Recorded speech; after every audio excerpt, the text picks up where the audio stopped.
Hello and welcome to my second video on PC-88 development. This time we're going to be covering how to write an initial program load, including writing a routine that interacts with the floppy disk controller for loading data, a short hello world, and tools that will allow you to assemble and link your programs for use on a real PC-88, including creating a functional D88 disk file. So, what exactly goes in an IPL? Well, before we get into that, the nitty-gritty, this video will use ASXXXX syntax, since that is what the assembler included in SDCC uses. I recommend using the most latest release of SDCC, which is 4.2. So at the top, we use the .area directive to designate our file as code, adding ABS in parentheses, which is for absolute location. That allows us to use the .org statement. The IPL is always going to be loaded in at C000. That is by design, so we have to make sure to include that. Now, some of this code was adapted from Bookworm's website, which is linked here and also linked below in the comments, just for reference. As you might expect, the first thing we want to do in our IPL is disable interrupts. Then we go ahead and assign 0 to E6A7, which is a RAM value which contains the cursor on and off value. We want to turn that off. And then if we call 428B, which is a basic routine with 0 in the A register, that will disable the cursor blink. 4021 disables the function key display at the bottom of the screen. All this is standard for most games and applications. And finally, in case we're running from a reset and not a fresh boot, we call 7071, which is the basic routine address for the console command. That's with the address of the string arguments, null terminated, in an HL. So we want a pointer to the string arguments for the command in HL. It is a common method for calling basic routines from assembly. And finally, 5F0E is generally called after the console command to reset the text display area properly. So next we need to set ports 30, 31, and 32 in hex according to our display preferences. Port 30 controls the color and black and white for text, as well as some terminal functions. Port 31 controls high-res mode, color for graphics, graphic screens on or off, ROM mode if you have a PC-88 that supports PC-8000 mode, and RAM toggle for our basic ROM. Port 32 covers GVRAM access, the palette mode, sound IRQ, whether fast RAM is enabled or not, video output type, and the expansion ROM bank, which should usually be 1. The values below on this little code snippet will enable color 80 column mode. It'll toggle in all 64 kilobytes of RAM, 25 text columns, or rows, excuse me, disable sound IRQ, and it'll set color to standard digital RGB 8 color. Then we have ports E4 and E6. These control the interrupt level and mask. We want our IRQs off while we do our program setup, so we set these to 0. And writing any value to ports 5C, 5D, 5E, 5F, any value at all that will toggle in to the address from C000 all the way to FFFF, either one of these 3 GVRAM planes, which correspond to red, green, and blue, or the main RAM bank. So we want main RAM in that upper memory page, so we're going to go ahead and write 0 to port 5F as well. And now that the screen is set up, we can introduce some disk routines. Now the floppy disk controller has its own ROM and memory map. So to interact with it, we have to use what's called the disk subsystem. Now, the documentation on this is difficult to find, hard to understand, so try to bear with my explanation. Though these aren't the official register names, but I do find that it helps to think of FF and FE as the status in-out registers, and FD, FC as the data in-out registers. Now, the general process is you load into the accumulator one of these 4 basic commands, and you send it to the status register. The bottom bit is going to be 1 when you're initiating a command, and 0 when you are ending it. And this is all basically for handshaking. So as an example, this is how you ask the disk subsystem for attention so that you can send it subsequent commands. So you first send the attention command with the bit 0 set to port FF, and then you read the status register until bit 1 is set. Now this is the ready for data signal. Then you send the end attention command with bit 0 clear. Load A with the disk subsystem command that you want to execute, and then write that out to port FD. Immediately after you write the byte, you ask the disk subsystem if the data it got was valid, or if there was an error in transmission by sending the data valid command. You wait for bit 2 and the status register, which is then data accepted, the data accepted flag. And then you send the end command for data valid. Then you wait for that data accepted signal to be off, which will indicate that the disk subsystem is ready for its next step. And this is all, as I said, part of the disk handshake. Now, after you send a command byte to the disk subsystem, you usually have to send 1 or more data bytes. There's a different handshake for this. So first you have to read the status register, wait for bit 1 to be set, which is the ready for data signal. You write the byte to the data register, and as before, you ask for data valid, wait for bit 2, which is the data accepted flag, send the end data valid command, and then wait for data accepted signal to go off. This is all steps 3 through 6. They're the same kind of confirmation steps as the send command. Now, loading is going to be a little bit different. So here we have a high-speed handshake, or a word handshake, which allows us to read 2 bytes at a time. So this time we send the request data command, and then we wait for bit 0 to be set, which is the data valid flag. Then we end request data, read in the byte, and store it somewhere.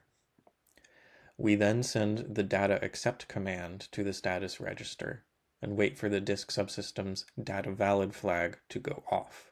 That means we're ready to read in the second byte, store it somewhere, and end the data accept command.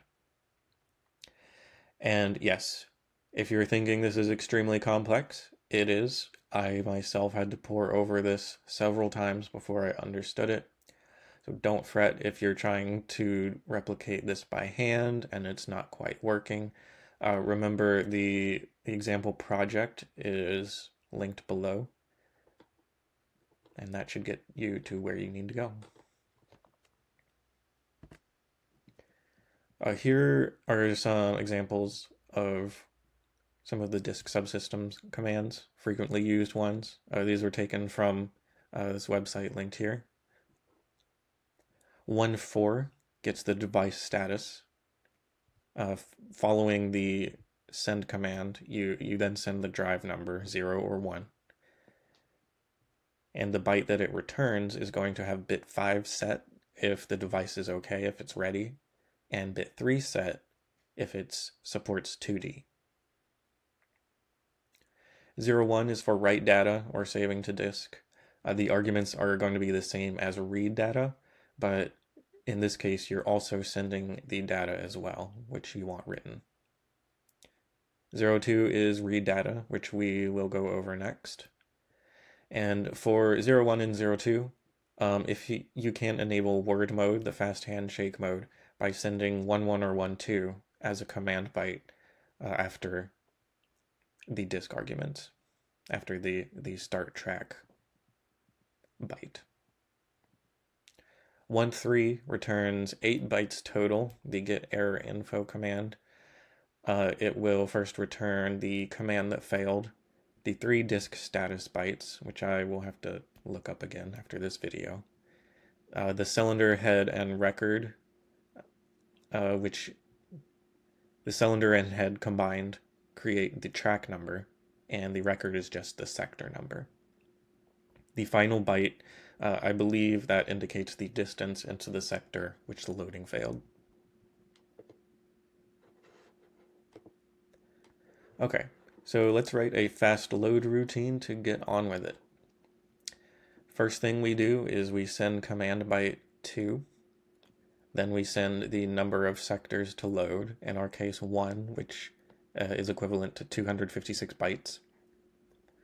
Then the drive number, which is going to be 0 for drive 1 or 1 for drive 2. The track number and sector number, which in our case are going to be 0 and 2, since our IPL is going to be in sector 1. Then we send command 12, hex, which indicates we want to use the fast handshake. And after that, the disk controller is going to send all the bytes we requested in sequence. So in our case, 256 bytes divided by 2 for our word-based routine. So we need to call that routine 128 times to get all 256 bytes. Note that you can only load at maximum 16 sectors with a call to this command, or 1 full track. So if you want to load more, you just call the routine again. So, and here we're also setting the destination address, HL, as 100 hex, which is what I'm going to set as our program start address. Now finally, after the program is loaded in, we just need to jump to the program. So we first want to set our stack pointer to FF. The stack, by default on PC-88 machines, is generally the 0 page. So we go ahead and set our stack pointer to the top of the 0 page. We enable interrupts, and then we jump to our program load address. And again, this is going to change depending on where you want to load in your application. The reference for all of this is in the description, of course. And that should pretty much total the IPL as a whole. So let's move on to the hello world. This is the actual program code. It's extremely straightforward. This is the majority, or the entirety rather, of my hello world.z80 file. The top line, double underscore init, that's required by one of my Python tools to remap the load address in our final program. It isn't strictly necessary here, but I will go ahead and get used to having it if you're going to be using my provided toolchain. You can set up specific program environments in the init function as well if you like, but for me, usually what it does is just jump to main. So the top left of the text screen RAM is F3C8, and all we need to do is write bytes one at a time to that address in normal ASCII to print a string, and that's it. This is the syntax that you need. It should compile just fine as is. So next we need to assemble and link the program to convert it to binary. In the archive linked in the description, there's a tools folder with several Python scripts. One of them, hex2bin.py, uses Intel's official Python library to convert IHX files to binaries. But in order to use that script, you need to install the Intel hex library using pip. The command at the bottom of the screen should work. If it doesn't, a simple Google search should get you to where you need to go. So to assemble, we invoke sdasz80-lso and then the target file. L and S will generate a list and symbol file, which are helpful for debugging, and O will generate the rel file, which we need for linking. So sdldz80 is the linker, and -z will invoke the command line option. So you just type -c, enter, or copy all of this as is. Either one is fine. After pressing enter, you should want -mjwx. You actually don't need J. It creates a .noi debug file, which we won't be using. But the MWX will create a wide style map file and a hex type output file, which is what we want. -I will target our input file, which is IPL.ihx. -B allows us to redirect the executable code segment to our appropriate address. For IPL, this is going to be C000. For the program, it's going to be 100, as we said earlier. This is a safety step. Just make sure you do it. Finally, IPL.rel with no arguments is going to be the name of our input file, and then -E ends the command line. So this should generate an IPL.hex, which we can then input into hex2bin.py to create our final binary file. And we do a similar process for the hello world binary. Everything is basically the same. You just change the file names and the code address pointed to 100 in hex instead.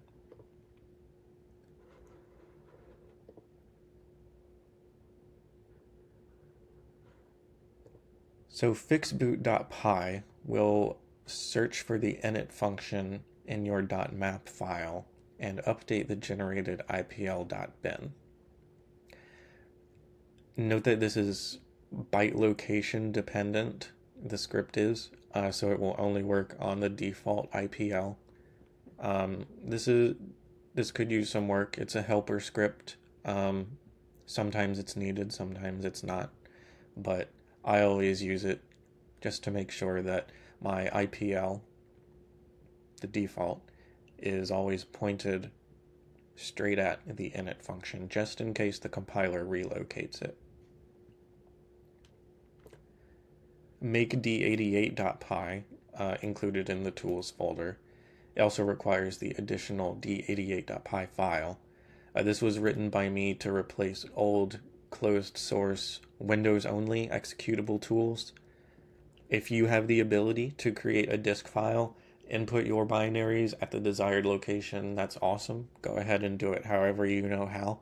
But if you don't, this Python script makes it pretty easy.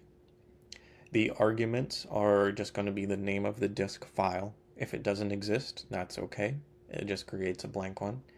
Then the file you wish to add, followed by the cylinder head record value, which for track 0, sectors 1 or 2, are going to be this values here. And that's it. Provided you don't see any errors, the resulting D88 file should work on any PC-88 emulator, as well as hardware. Thanks for sticking around for this long, boring video, and next time we can talk about writing our own C library and some basic graphics.